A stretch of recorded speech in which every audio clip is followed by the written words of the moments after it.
Hi guys, it's raining. Mag-vlog ako, punta ako doon sa look,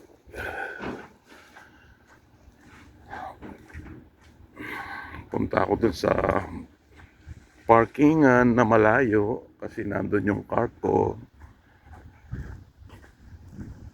Ganda ng panahon, oh. Ganda ng panahon.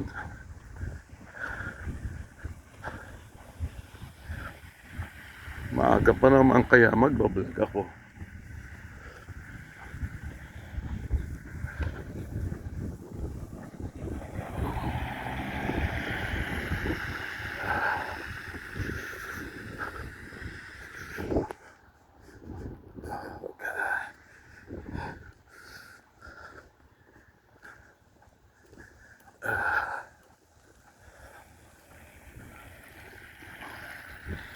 Ito, ganito maliwanag dito pagka araw. Pagka gabi madilim. Pero ngayon, andun yung kotse ko sa malayong parkingan. Kaya nagtsatsaga akong maglakad. Maaga pa naman eh. Kaya magbablog muna ako. Mamaya pa yung pasok ko. Sama dito, puro putik, no? Pero dito naman, ayun yung trabaho namin. Ayan.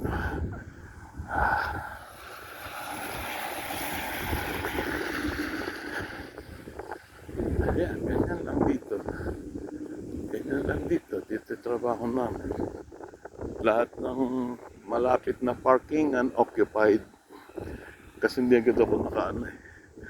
Hindi kasi agad. Pagdating ko, okupado na lahat eh. Kaya ito, punta ako dun sa kotse ko. Aga pa naman, magtatambay muna ako ron. Magbablog mo. At least may time pa ako mag-vlog para may ma-upload naman. Di ba, mga my friend? Malamig. It's 30 something degrees. Umulan na pero malamig pa rin. Yung hangin kasi malamig. Oh God. Tiis-tiis lang. Ganyan talaga ang buhay. Dapat marunong kang magtiis para mabuhay. Ang lalaki na ng mga hakbang.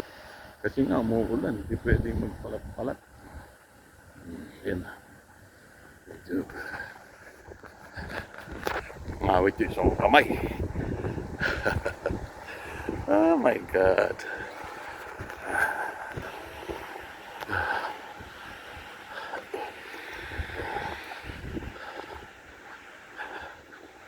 Ayan.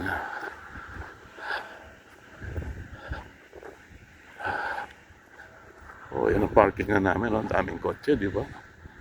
Puro may kotse mga tao rito. Ayan. Puro di kotse mga tao rito. Kapagod. Yan ang trabaho ko. Yan. Diba? Puro di kotse.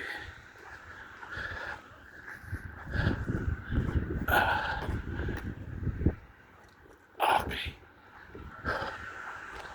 Ayan.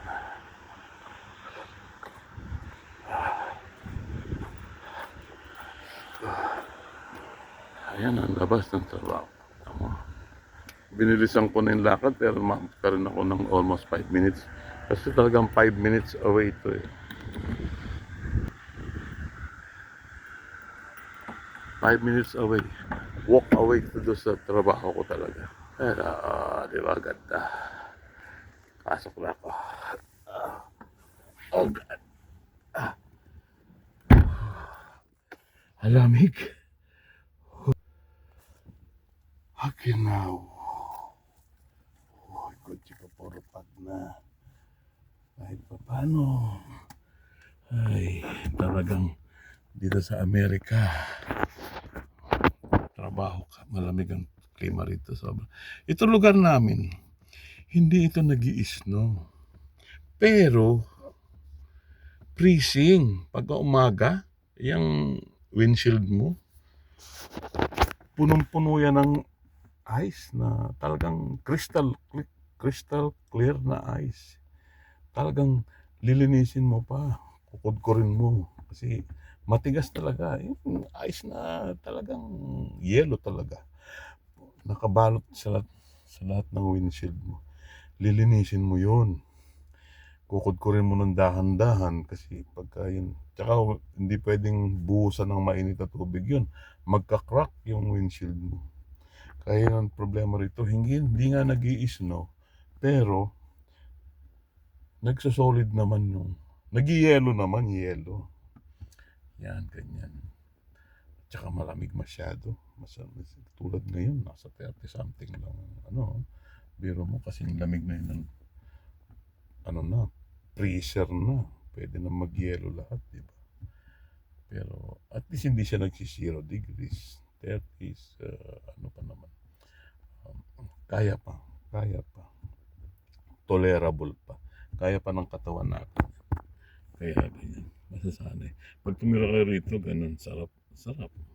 Sarap ang klima. Pag malamig, talagang malamig. Pero pag mainit naman, oh Diyos ko, talagang mainit. Iitim ka sa init. Kaya, yun. Galing ako doon sa Ono kanina, doon sa loob kasi meron akong inasikasong konti. Meron akong tinignan. Tapos may time pa naman ako, kaya bumalik ako rito sa kotse ko na dito na ako magpapalipas ng oras. Maya pa yung pasok ko, kaya standby muna ako rito. Kaya ayan, kwento-kwento na naman. Ay, puro kwento na lang tayo rito. Sana ako kayo magsawa sa akin. Nakikipag-usap ako palagi sa inyo kasi alam niyo naman, tinuturing ko na kayong kaibigan. From now on, you are my best friend. Thank you so much sa pakikinig, sa pakikiisa at palaging pagsuporta sa akin sa YouTube channel ko. Hindi naman, diba, trabaho ko mabigat. Mabigat ang trabaho ko. Pero at least, tayong mga Pilipino, long-lasting tayo yung katawan natin. Long-lasting. Nakikiayon yan sa panahon. Diba? Tapos biglang-bigla na lang heart attack. Tapos tigok na. Hindi natin alam yun. Kaya parati ako nag-iingat. Kapag yung mga binibigay sa akin ng doktor na dapat inumin, iniinom ko lahat yan. Ayoko nung ano. Pero minsan, alam mo, minsan naiinggit pa rin ako sa mga kaibigan, kapatid, at sa mga kamag-anak na namatay na. At least sila, pahinga na sila. Nakapahinga na sila. Wala na talagang, hindi nila na-experience yung gigising ka para maligo, papasok, tapos pag uwi mo matutulog ka lang, tapos kinabukasan ganun. We're doing the same task every day. Yeah, let's say another day, another dollar, but you have to work hard for it. Diba? Ganun. Yung mga patay na. Inaalala na lang sila. Gusto ko ganun na lang din ako. Yung alalahanin na lang din ako.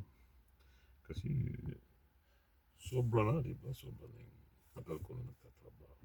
From 6 years old until 62 years old. I never stopped working. Minsan, umistap ako, pero nagtinda ako sa bahay. So, still I'm working. Right? Sige, ganito na lang. Thank you, guys.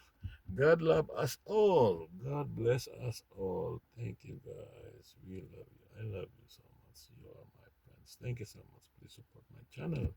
Subscribe. Thank you so much. Goodbye.